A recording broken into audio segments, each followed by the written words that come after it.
Laki ni keluar, merangkak, jatuh, sembam, dia merangkak sebab neraka tu bergaung. Sekali sekala elak pula api neraka. Ada riwayat yang banyak dalam hadis ni. Bila dia keluar, laki ni, bila dia keluar, dia pun yakin ketika itu. Dan tengok apa yang dia yakin.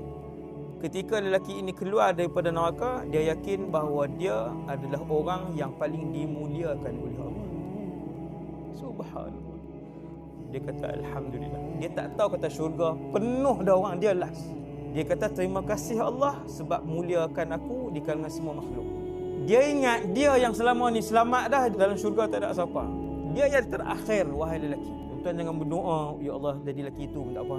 Oh jangan lintas macam tu. Berapa lama tuan dia duduk? Berapa lama dia duduk dalam neraka tu, dan bukan kena ketuk tampi tau. Kalau ketuk ke tampi daripada pagi ke pagi ke pagi ke pagi, kepala lutut ni duduk di sebelah. Nak bayang api tu, Nabi pernah sebut dalam satu rumah bangunan besar yang tertutup, ada corong di atas, di dalamnya penuh dengan manusia yang telanjang, laki-laki dan perempuan.